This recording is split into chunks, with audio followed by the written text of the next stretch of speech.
Today, I'm going to be showing you some more accessible and more relatable brandy cocktails. Now, as a brandy and cognac lover, you're probably sitting there thinking, how else can I drink my favourite spirit? Now, there is this thing that most people assume that brandy and cognac is drunk neat. However, stats show these days that the vast majority of brandy, cognac and brandies from around the world are drunk as cocktails.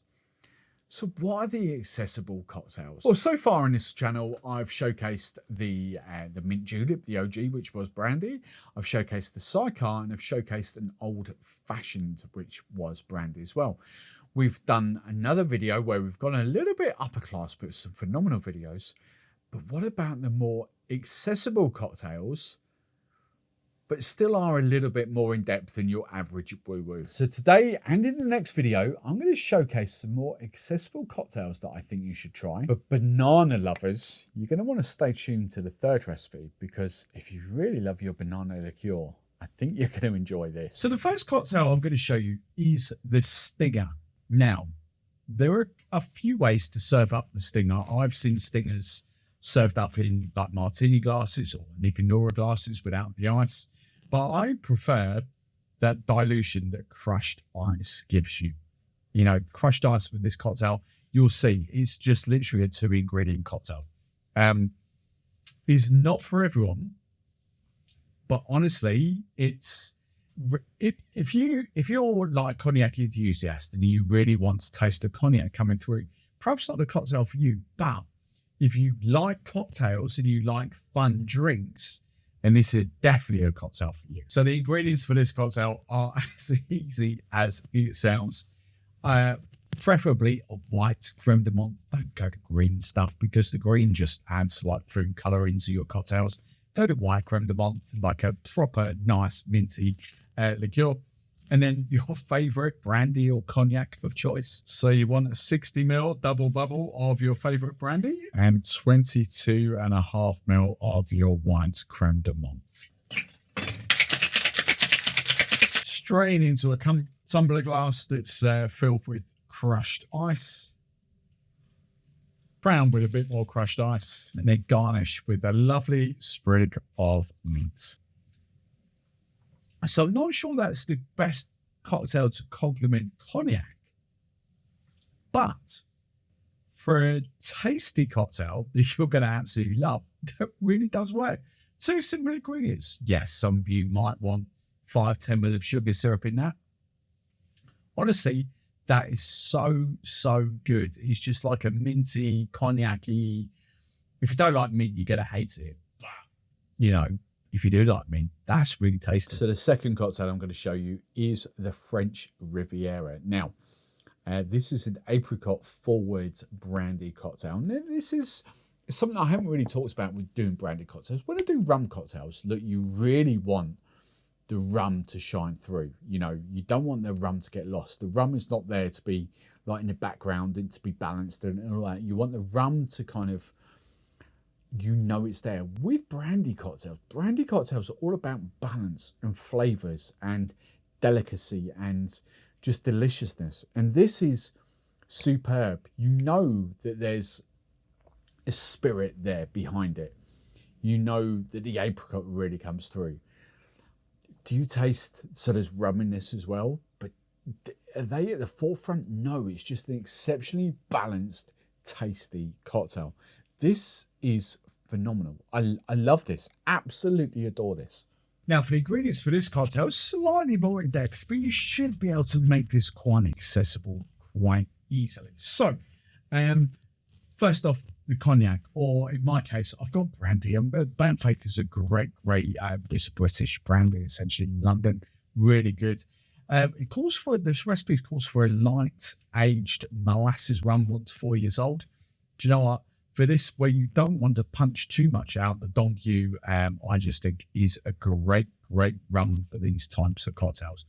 You want the rum, but you don't want the rum to overshadow the rest of the cocktail, and that's where this comes into play. Now, the rest of the cocktails, Apricot Jam, Apricot Conserve, you can get from any supermarket. That's not a hard ingredient to get. We've got some honey syrup. You're thinking, I ain't got any honey syrup. 2 parts honey, to 1 part water just to make it more runny, hot water, and then just let it cool down and just makes it more runny. That's just all that is. It's a honey syrup. So 2 parts water, 2 parts honey, 1 part water. Then we've got some sugar syrup there. And then I've got some fresh lemon juice. First ingredient, good dollop of apricot jam, 15 ml of lemon juice. Now I'm just going to give that a very quick stir just to kind of break that down and turn it into a ratty puree. And you want 15 ml of the honey syrup. I'm just going 5 ml of sugar, but the original recipe says 10. 15 ml of the lightly aged molasses rum. Now 40 ml of your cognac or Garnish. Straight into an ice-filled tumbler glass. Let's garnish again. I've got another lovely sprig of mint, dried orange. Now that is absolutely delicious. I love apricot jam anyway, or apricot flavours. And I do a lot of work with apricot puree. I've got a brand of apricot puree here, but apricot jam, once you blend that down with a little bit of citrus juice, just breaks up into a puree. That really comes through with the brandy, the cognac. And the honey, not overly sweet at all. That is just absolutely delicious. Now, the third cocktail I'm going to show you is a riff on the Sazerac. And this is called the Bananarac. Now, with the Sazerac, you kind of have absinthe or Pernod or anise or something like that you kind of rinse the glass with. And actually with, what are they called? Pastille bitters. Whereas this, we kind of got Angostura bitters. We've got a banana vibe going through there. And it really is delicious. This is a boozy, potent, booze forward cocktail. This is not a sweet cocktail, but wow, this is really good. Now, you probably would stir this in a normal sort of world, but for some reason, I've made this, I did stir this the first time, and then I shook it the second time. And for some reason, I just preferred the shaken version. That's down to you. So when it comes to the ingredients for this cocktail, look, let's first off, the original recipe calls for an absinthe rinse. Now, what you do with that, you'll see in a second, but you kind of rinse the glass with absinthe and discard. I use Tarquin's Pastis. Pastis is the category for stuff like Pernod and things like that. But I use the Tarquins purely because it's Cornish. First reason, I'm Cornish in the south of England. And secondly, it's half bottles as well. You only ever use like 5 ml. So if you buy a 70 cl of a pastis or something like that, it's going to last you years and years and years and years. So I'm still on my half bottle of Tarquin's Pastis. Then we've got some Angostura bitters, some Demerara sugar, the OG when it comes to banana liqueurs. Yes, Tempest Fugit is great. I've got a few Tempest Fugit liqueurs behind me here. But when it comes to the banana, I really do love the Giffard Posh Banana do Brazil. The OG recipe calls for a rye whiskey. I don't have any whiskies of note here, or let alone rye whiskies. So we go for a rye and rum rye. This is called from Ron Colon. So this is a blend of 50% rye, 50% rum. And you do not lose that sort of rye flavour that comes through there. And a brandy, which I've gone for Burnt Faith. So to our cocktail shaker, 1 dash of Angostura bitters. The original recipe calls for 2.5 ml of Demerara sugar, but I just love just slightly under a bar spoon. And a proper bar spoon is about 5 ml. 15 ml of the Banana do Brazil from Giffard. 30 ml of your rye whiskey, or if you're in my case, the rum rye from Ron Colon. And then 30 ml, 1 ounce of your brandy or cognac of choice. Now to serve, you want about 5 ml of your absinthe or pastis into a glass. You ain't ever mistaking that aroma, but just give it a swill around your glass. Now your glass is coated with that aroma, just discard.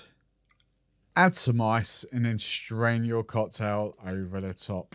Then to garnish, another dried orange from Frona. Now in a tasting, you don't lose that sort of anise, Pernod-y kind of vibe going off there. If you hate it, I mean, don't use it, but it does set these cocktails off a treat. And then to taste, booze forward, banana is there. You get a little bit of the bitters. It's just a less sweet, but flavours going off in different directions, sort of old-fashioned, if you like. That is really delicious. I like that. So there are your first 3 accessible brandy cocktails. How do you feel about them? Let me know in the comments below. Would you make any of them? Would you adapt any of them? Again, get involved in the comments below. Now, for the next video, we're going a little bit easier, if I would say. And that'll be out. If you're watching this live, that'll be out next week. But if you're not watching this live, that'll be out right there